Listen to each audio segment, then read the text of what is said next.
intentionality when it comes to like pulling younger people into the union to get involved, and so it sounds like there's a lot of pouring. You're doing a lot of pouring into people, and so then the question becomes, who's pouring into you? Like, who are the mentors that you have relied on and who have helped shape you to be the leader you are? So there are so many, right? There are so many, from my father and my uncles to my student coordinator in high school, August Martin High School. Yeah, August Martin High School. Mr. Charles White, who taught me how to be student government back in I was in 10th grade, and I became the school president then. And he taught me about leadership. Didn't know. From a lady named Miss Haley, who lived across from me in Bed-Stuy. I lived on Herkimer Street. I love Miss Haley. She used to call me preacher. A little kid with glasses. To Larry Glickson, to my contemporaries too. Yeah. So I've been lucky. Charles Inslee, without a doubt. Yeah. Larry Glickson, without a doubt. Yeah. I mean, I could do this all day because you name some heavy hitters. I give you some heavy hitters, and I got people who don't. Like the lady who told me if I don't write that and go and apply to law school, she's gonna hit me with a stick. Well, there's that. And spare the rod, spoil the child. And I was 30. And listen, as I'm in a child welfare agency, cut that. And I was 40-something years when she told me that. All right, I was 40-something years when she told me that. That's a true story. Okay. You know, so it all about. And then sometimes you get mentors you don't even know about. Yeah. Okay, you learn from not just your mentors, you learn from people around you. Yeah. And you make mistakes. You know, you just are. But the challenge is, who's there for you? And sometimes you feel. I've been blessed because I have friends who've been friends of mine for 60 years. Oh yeah, that's. I have friends in high school. Yeah. As a matter of fact, I just saw my college roommate last week. Wow. Yeah. Which means I've known him for 51 years. That's a blessing. And we still have a contact. Yeah. Yeah, it's a blessing. And everybody don't know the old adage, I can name my 5 friends on 5 in one hand. I can't do that. I really have friends I got more than. Yeah. And some of them range from my 2 oldest friends who we've been together since we were 5 years old and 6 years old. Yeah. So that's a long time. Yeah. And then I got friends who are newer. Yeah. You know? And I got some crazy friends. Well, you got to have a few of those in the back pocket. Please. Every now and then. Some of them are close by. My kids from Law say you got to pop off and show them. That's what he said. I didn't say that. He said some of them are close by. That's all I got to tell you. I don't want no problems. So, let's... I'm just talking. Yeah, we just talking. JC says, I'm just talking to you. I'm just talking. So you mentioned a lot of people, right? People from your personal life and your professional life who kind of pour into you. And I'm curious, like, how has that impacted your leadership style? Like, if a union member was to walk up to you and say, "Okay, President Wells, what's your style of leadership?" How would you describe it? Talk to everybody. Everybody has something to say. Okay. You know, you can talk to them, then you say, well, at least sometimes I love talking to everybody. Okay. My mother was like this. She talked. I talked to what we used to call bums in the street, which you can't say that anymore because not because it's not politically correct, because there's so many people in the street. Yeah. Right. But you talk to them because you know that one person might have something for you to say. You try your best. Not easy. Yeah. But that's one of my, and that people are important to you, right? So you want to make them feel that they're important, not because you're trying to make them super them up, because they are important. Yeah. Particularly in this business. You know, when you forget that piece, yeah, I don't know what's where it goes. And then it becomes, because it is more of a challenge today. Yeah. Trust me, it's I understood when Charles was ready to retire in 2008, 2007, and he got sick subsequently.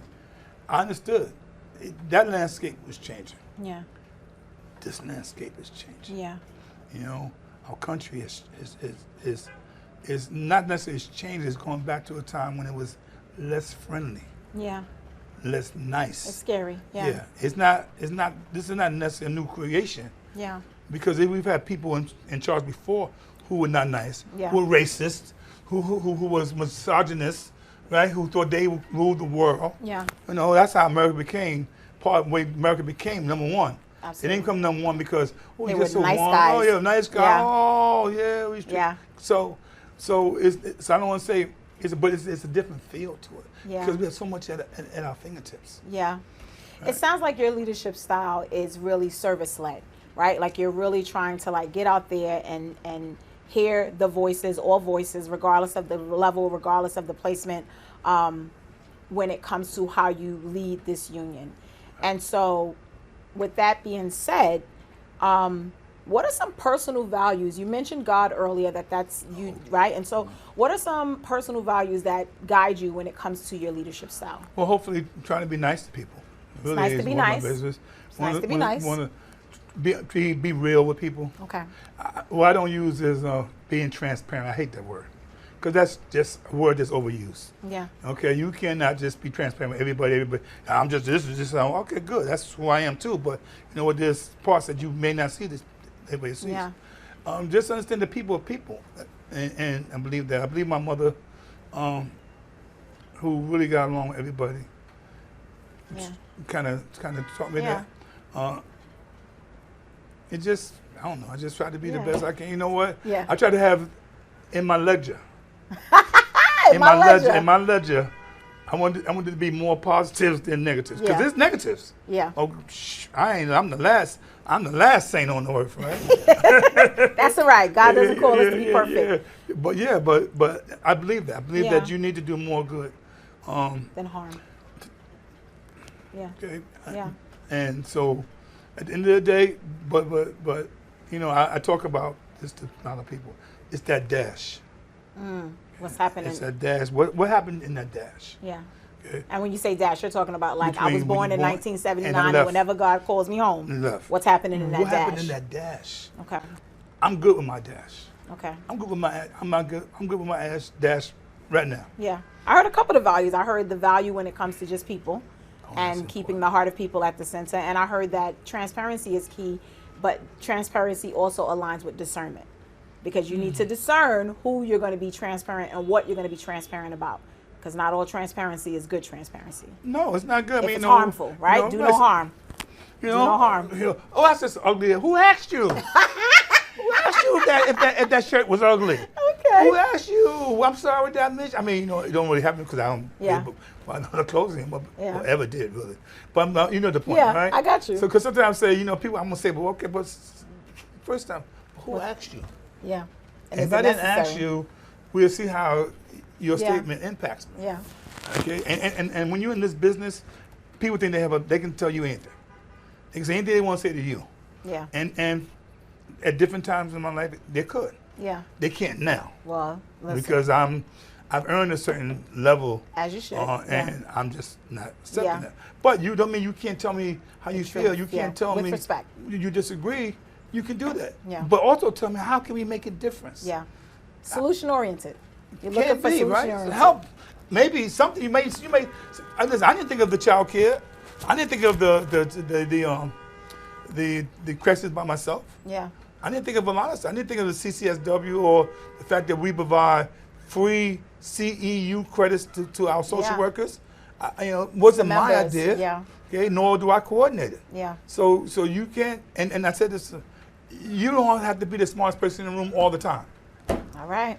Leave space. Because you're not. And you wanna make sure that you're good with the dash. And so when I hear the dash, I hear what you hope your members remember about you in your tenure. So what is that? What do you hope that 50, 60, 70 years from now, when members speak about President Anthony Wells, they're gonna say, this is what he achieved, this is what he accomplished? First, they're gonna say, who was that again? Shit, 50 years, they don't care about that 50 years. They might. But the thing is, just say, you know what, he helped lead this union. We did some things that helped him lead this union. And hopefully the union, this local, will continue to do the things we want them to do. Whatever those successes are in the future. Yeah. Because we can't divine those successes now. Yeah. That's thinking more of yourself than reality. Because I don't have a vision where what the world's gonna be in 20 years. Because a lot of people didn't have this vision. Yeah. Didn't have us be where we are. Yeah. Didn't think after we have some successes like Barack Obama. Yeah. Joe Biden, who people pick on, was one of the best labor presidents we've ever had. And that includes Barack Obama. Okay? And look what we're doing. And then we had false hope. Or not false hope, because it's hope for certain people. Yeah. Behind the person, the thing that's just in That's DC. the thing. I'm trying to keep it nice, y'all. Okay. Trying to keep it cute. Trying to keep it nice. Go ahead. Okay, so it sounds like you wouldn't project what you would want to. It sounds like what I heard is you don't necessarily have like, okay, this is what it's going to look like, because we don't know. The landscape is constantly changing. The politics are constantly changing, and it's just not a realistic thing. You keeping your eye on the prize for where it is right now, and you're listening to members 10 toes down on the ground to hear, like, what are the things that we need to put on our agenda? What are the things that we need to push? Right. What are the things that we need to pivot on? Right. Yeah? Absolutely. Because you can't, because to say that, I mean, you can do that when you're in the moment, you can influence that, but, 30 years from now, Yeah. Hopefully 30 years, at least 30 years from now, I'm not going to have that, but